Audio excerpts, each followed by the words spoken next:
We begin today with a protest on Wednesday, bringing together several correctional officers from the Bureau of Corrections.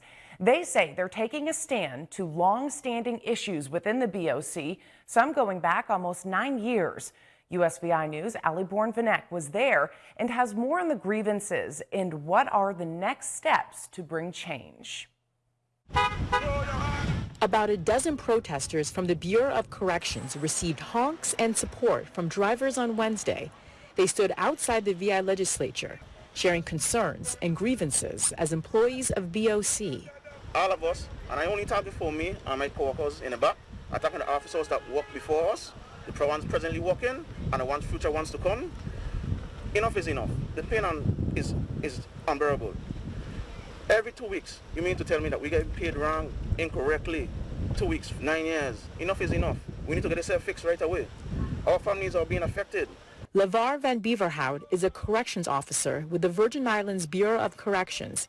He says technical issues with the payment system and how work hours are processed have resulted in him and his co-workers not getting paid the full amount of hours worked. It's a flaw in the system. The system wasn't designed for anybody working more than 8 hours. You have to go into the system and do it manually. Someone dropped the ball, but nobody wants to be held accountable. From 2012, we filed a grievance. It's 2021. 9 years ahead, still the same problems. Somebody needs to be held accountable.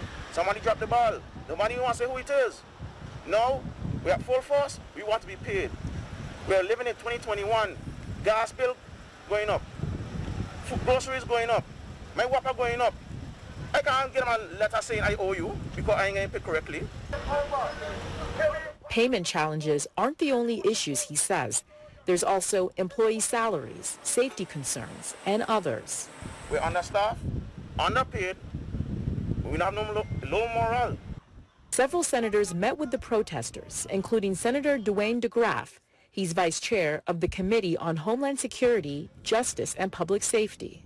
To hear some of the sad things that are taking place, over time they're working and they can't get paid correctly, and these are problems that they're having. So we've had corrections before our committee before and asking them information. Now with this being brought to light, surprisingly just pulling the work that they are being brought to light, we will follow up on it. But until they negotiate, no funding can be set for them to for any increases because at this point we just don't know where they stand at this time.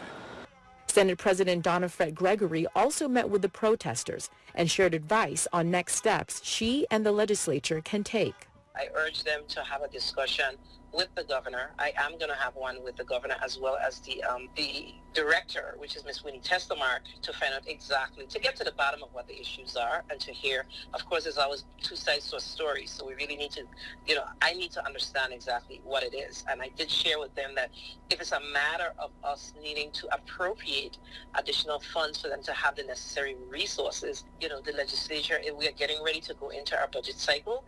And if that's something that we need to do, we will move the necessary legislation or the appropriation rather to assist them with getting the necessary equipment. While change is hopefully coming, with the BOC sharing they will be addressing the matter, the situation is difficult for these employees. They say especially this week. It's National Correction Officers Week. Show us the respect that we earn. We work hard, day in, day out, day off.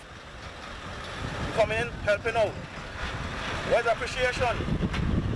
In St. Thomas, Ali Bourne-Vanek, USVI News. And it's certainly not an easy job. And again, the Bureau of Corrections says they are addressing the grievances and say these issues are long-standing and predate the current BOC administration. They have released the following statement regarding Wednesday's protest to USVI News, saying, quote, from the BOC Director Testamark, quote, the BOC is committed to ensuring that all of our correction officers are paid what they are owed. I fully understand that correctional officers have been waiting for 9 years for a resolution of this issue.